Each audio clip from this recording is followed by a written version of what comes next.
GT education മറ്റു വീഡിയോയിലേക്ക് സ്വാഗതം. നമുക്കറിയാം 8ാം ക്ലാസ്സിലെ ലാസ്റ്റ് എക്സാം നടക്കുകയാണ്. നാളെ മാത്തമാറ്റിക്സിന് എക്സാമിനേഷൻ ആണ് നടക്കാൻ പോകുന്നത്. അപ്പൊ 8ാം ക്ലാസ്സിലെ വിദ്യാർത്ഥികൾ മാത്സ് വളരെ എളുപ്പമായിട്ട് പാസ്സാവാനുള്ള കുറച്ച് ടെക്നിക്സ് ആണ് നമ്മൾ ഇത് പറയുന്നത്. അതുപോലെ നമുക്ക് ഫുൾ മാർക്ക് മേടിക്കാൻ പറ്റാവുന്ന ഒരു സബ്ജക്റ്റ് ആണ് മാത്തമാറ്റിക്സ് എന്ന് പറയുന്നത്. അപ്പോൾ നിങ്ങൾ ആദ്യമായിട്ടാണ് ചാനൽ കാണുന്നത്, തീർച്ചയായിട്ടും സബ്സ്ക്രൈബ് ചെയ്യുക, കമന്റ് ചെയ്യുക, ഷെയർ ചെയ്യുക. അപ്പോൾ നമ്മുടെ 8ാം ക്ലാസ്സിന്റെ ക്വസ്റ്റ്യൻ പേപ്പർ എടുക്കുകയാണെങ്കിൽ 40 മാർക്കാണ് നമുക്ക് ടോട്ടൽ വരുന്നത്. അതിൽ എന്തായാലും കൺസ്ട്രക്ഷനിൽ നിന്ന് നമുക്കൊരു 4 മാർക്കിന്റെ ചോദ്യം ഉണ്ടാകും. ആ ചോദ്യം ചിലപ്പോൾ സർക്കം സെന്റർ വരയ്ക്കാനായിരിക്കാം, ചിലപ്പോൾ ട്രപ്പീസിയം വരയ്ക്കാനായിരിക്കാം, അതുമല്ലെങ്കിൽ നമുക്ക് റോംബസ് വരയ്ക്കാനൊക്കെ ആയിട്ട് ചോദ്യം ഉണ്ടാകാം. അപ്പോൾ circumcentre, trapezium, rhombus, rectangle, square, ഇത് വളരെ സിമ്പിൾ ആണ്. ഇത് എന്തായാലും വരയ്ക്കാൻ ഇതെല്ലാം പഠിച്ചിരിക്കുക.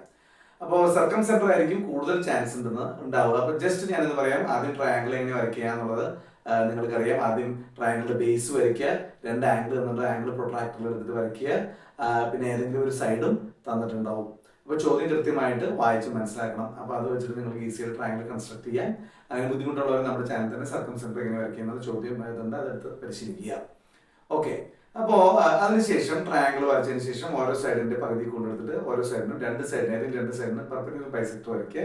അത് കണക്ട്, അത് കൂട്ടിമുട്ടുന്ന പോയിന്റ്, ഇന്റർസെക്ട് ചെയ്യുന്ന പോയിന്റിൽ നിന്ന് റേഡിയസ് എടുത്തിട്ട് സർക്കിൾ വരയ്ക്കുക. ഇത് 4 മാർക്കിന്റെ ചോദ്യമാണ്. തീർച്ചയായിട്ടും നിങ്ങൾക്ക് കിട്ടും. അതുപോലെ ട്രപ്പീസിയം വളരെ സിമ്പിൾ ആണ്.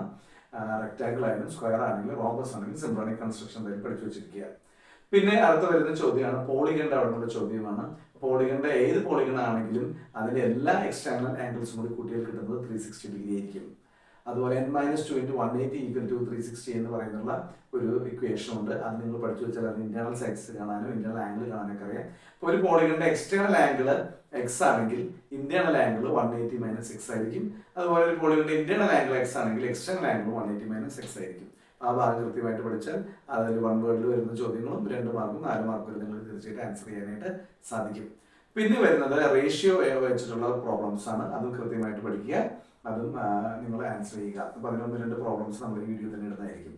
ഓക്കെ, പിന്നെ നമ്മൾ പഠിക്കുന്നതിന്റെ കാര്യം നെഗറ്റീവ് നമ്പേഴ്സ് പോസിറ്റീവ് നമ്പേഴ്സിന്റെ അഡീഷൻ, സബ്ട്രാക്ഷൻ, ഇത് വെച്ചിട്ട് മൾട്ടിപ്പിൾ ചോയ്സ് ക്വസ്റ്റ്യൻ ചോദിക്കുന്നതാണ്.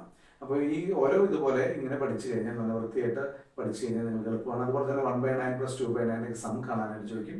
1/9 0.1 ആണ്, 2/9 0.2 ആണ്. ഇങ്ങനെ നമുക്ക് പഠിക്കാവുന്നതാണ്. അപ്പോൾ മാത്സ് വളരെ സിമ്പിൾ ആയിട്ടാണ്. നന്നായിട്ട് മനസ്സിലാക്കി നിങ്ങൾ പഠിക്കുക, ഫുൾ മാർക്ക് പഠിക്കുക. അതുപോലെ പാസ്സാവാത്തവർക്ക് പാസ്സാവാൻ ഇത്രയും കാര്യങ്ങൾ മാത്രം വ്യക്തമായിട്ട് പഠിച്ചാൽ ഇത് റിലേറ്റഡ് ആയിട്ട് വരുന്ന ഏത് ചോദ്യം ചെയ്യാം. ഒരു കാര്യം കൂടി പറയട്ടെ, സ്റ്റാറ്റിസ്റ്റിക്സിലുള്ളതും വളരെ എളുപ്പമാണ്.